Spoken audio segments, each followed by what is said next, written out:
The kitchen debate was a series of impromptu exchanges between then U.S. Vice President Richard Nixon and Soviet Premier Nikita Khrushchev at the opening of the American National Exhibition at Sokolniki Park in Moscow on July 24, 1959. For the exhibition, an entire house was built that the American exhibitors claimed anyone in America could afford. It was filled with labor-saving and recreational devices meant to represent the fruits of the capitalist American consumer market. The debate was recorded on color videotape and Nixon made reference to this fact. It was subsequently rebroadcast in both countries. History. In 1959, the Soviets and Americans had agreed to hold exhibits in each other's countries as a cultural exchange to promote understanding. The Soviet exhibit in New York opened in June 1959, and the following month Vice President Nixon was on hand to open the U.S. exhibit in Moscow.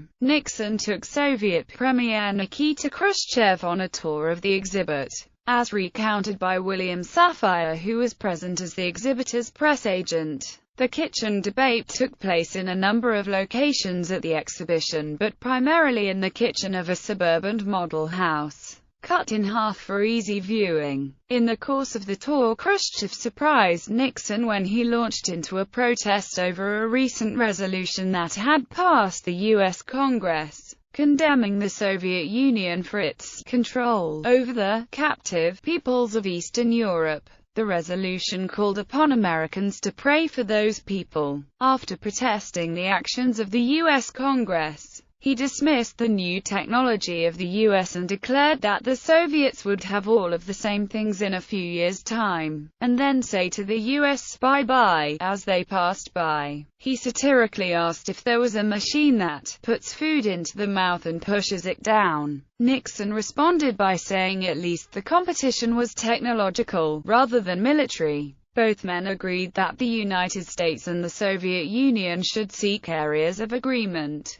At the end, Khrushchev stated that everything he had said in the debate should be translated into English and broadcast in the U.S. Nixon responded, "Certainly it will, and everything I say is to be translated into Russian and broadcast across the Soviet Union. That's a fair bargain." To this proposal, Khrushchev shook hands vigorously. Future Soviet Premier Leonid Brezhnev is reported to have been present and acting to obstruct the photo of the event by Safire. The kitchen debate was the first high-level meeting between Soviet and U.S. leaders since the Geneva Summit in 1955. Television broadcast and American reaction. In the U.S., 3 major television networks broadcast the kitchen debate on July 25. The Soviets subsequently protested, as Nixon and Khrushchev had agreed that the debate should be broadcast simultaneously in America and the Soviet Union, with the Soviets threatening to withhold the tape until they were ready to broadcast. The American networks, however, had felt that delay would cause the news to lose its immediacy. 2 days later, on July 27, the debate was broadcast on Moscow television, albeit late at night and with Nixon's remarks only partially translated. American reaction was initially somewhat mixed, with the New York Times calling it an exchange that emphasized the gulf between East and West but had little bearing on the substantive issue, and portrayed it somewhat as a political stunt.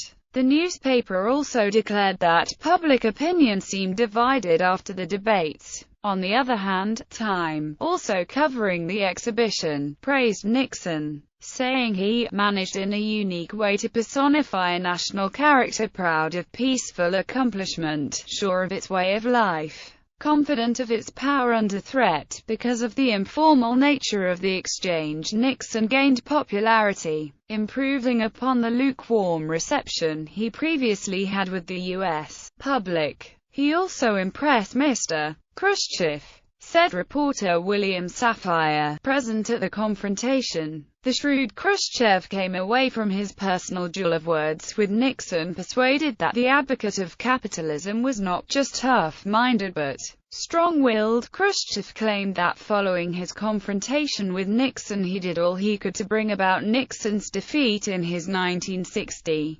presidential campaign. The trip raised Nixon's profile as a public statesman, greatly improving his chances for receiving the Republican presidential nomination the following year.